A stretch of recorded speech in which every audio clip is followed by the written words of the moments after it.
یہ کیا ضروری ہے کہ کوئی انسان تجربہ کرے تو پھر اس کے بعد سیکھے، یا اس کے بغیر بھی سن کے یا پڑھ کے سیکھا جا سکتا ہے؟ دیکھیے، بدلنے کے یا سیکھنے کے کئی انداز ہیں، کئی اجزاء ہیں جو ہم دیکھتے رہتے ہیں. ان میں سے جو سب سے کامن جزو ہے اسے ارادہ کہا جاتا ہے یا ول پاور کہا جاتا ہے. اور کچھ لوگ تو سمجھتے ہیں کہ یہی سب کچھ ہے، پر ایسا نہیں ہے. اس کا ایک ویٹیج ہے، کافی بڑا اہم معاملہ ہے کہ آپ کا ارادہ بھی ہے کہ نہیں. بسم اللہ تو ارادے سے ہوگی نا سر؟ ہاں، لیکن ارادہ کیا کرے گا اگر آپ کو کوئی کام کرنا ہی نہیں آتا؟ تو پھر اسکل چاہیے، کوئی مہارت چاہیے، آپ کو پتہ ہونا چاہیے کہ کوئی کام کیسے کرتے ہیں. اور پھر بعض اوقات دوسرے لوگوں کا جو اثر ہوتا ہے، صحبت کا اثر جس کو ہم کہتے ہیں، جو آپ کا سرمایہ ہوتے ہیں، دوسرے لوگ جو آپ کی زندگی میں آپ کے ساتھ آگے چل رہے ہوتے ہیں، ان کے ساتھ بھی بہت گہرا تعلق ہے اس بات کا کہ اگر وہ نہ چاہیں تو پھر آپ بعض اوقات منہ کے بل گرتے ہیں. آپ نے دیکھا ہوگا لوگ ڈائٹنگ کرنا چاہتے ہیں، گھر کے لوگ ہی نہیں کرنے دیتے، قریبی دوست نہیں کرنے دیتے، اور کسی نہ کسی کمزور لمحے میں پکڑ لیتے ہیں اور بد پرہیزی کرا دیتے ہیں. شوگر کے مریض آپ دیکھ لیں، نہیں میٹھا کھانا چاہتے تو لوگ ان کو زبردستی کھلا دیتے ہیں. تو صحبت کا اثر. پھر اس میں کسی نہ کسی مینٹور کی ضرورت ہوتی ہے، جو ایسا بندہ ہوتا ہے جس کی آپ رسپیکٹ کرتے ہیں، جو آپ کو راہ دکھاتا ہے، انگلی پکڑ کے چلاتا ہے، جو میسر ہوتا ہے، دستیاب ہوتا ہے. کسی بھی وقت آپ اس سے پوچھیں اور وہ بتائے تو آپ کے اوپر اس کی بات کا اثر ہوتا ہے. پھر اس کے علاوہ آپ اگر باقاعدہ اپنے نفع نقصان کو یا اپنے ارادے کو یا آگے بڑھنے کو یا آگے نہ بڑھ سکنے کو آپ اس کی روزانہ کی جانچ پڑتال کرتے ہیں، روزانہ کا بہی کھاتہ لکھتے ہیں، تو اس کا بڑا اہم کردار ہے. جیسے کاروباروں میں لوگ بہی کھاتہ بناتے ہیں کہ کیا آیا، کیا گیا اور کیا بچت ہوئی. اگر ہر روز آپ یا میں اس معاملے میں بہی کھاتہ نہیں بناتے، عادتیں بدلنے کے معاملے میں، نشہ چھوڑنے کے معاملے میں یا وزن کم کرنے کے معاملے میں اگر حساب کتاب نہیں رکھتے کہ آج کا دن جو ایک یونٹ ہے اس میں کیا بچا. اس کا مطلب نالج لینا جو ہے کسی بھی چیز کے بارے میں جو آپ کرنا چاہتے ہیں تو وہ بیسک ریکوائرمنٹ ہے. آپ پہلے اس کے بارے میں جانتے ہیں تو دین یو آر ایبل کہ ہم نے اس کو کیسے کرنا ہے. یہ سارے اجزاء ہی ہیں جن کا میں ذکر کر رہا ہوں. اس میں پھر بے جان چیزوں سے مدد لینا، ٹیکنالوجی سے مدد لینا.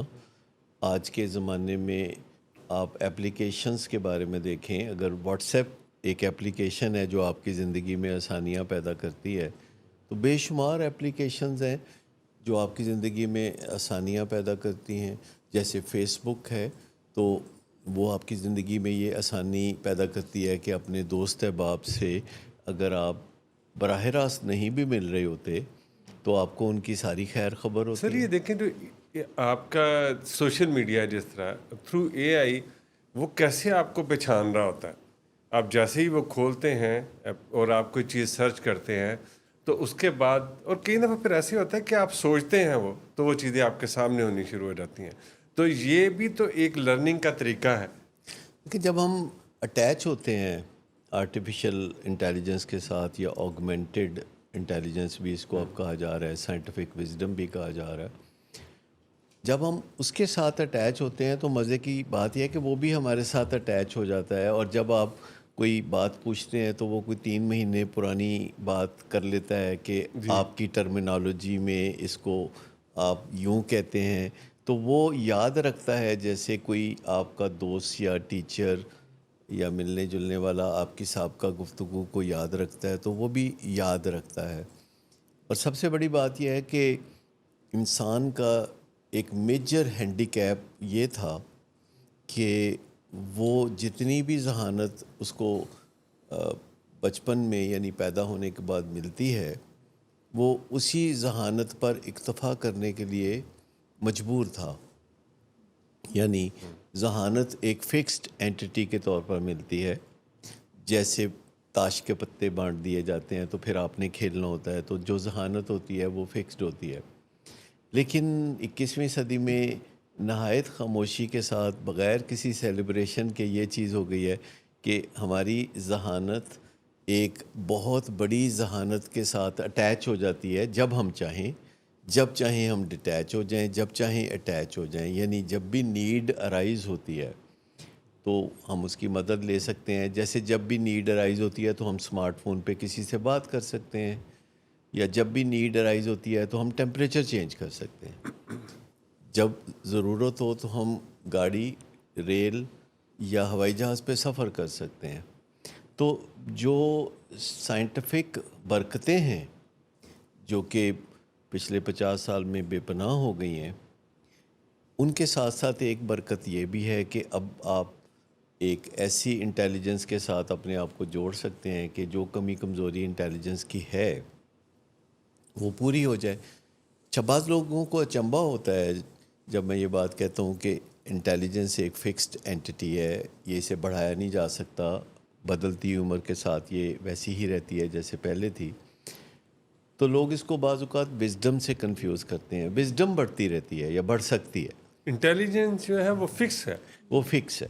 یعنی انٹیلیجنس جو ہوتی ہے یہ وقت کے ساتھ ساتھ گرو نہیں کرتی. لیکن کیا ڈٹرمن، کیا یہ قدرتی طور پہ آپ کو عطا ہوتی ہے، آپ کے جینس میں جینس کی ہوتی طرح. ہے؟ جیسے ہمارے نین نقش جو ہیں سیم ہی رہتے ہیں، سوائے اس کے کہ وہ تھوڑے برے ہو جاتے ہیں. باقی اس میں کوئی بہت بڑی تبدیلیاں ہمارے نین نقش میں نہیں آتی. یہ جائے کہ ہم کسی پلاسٹک سرجری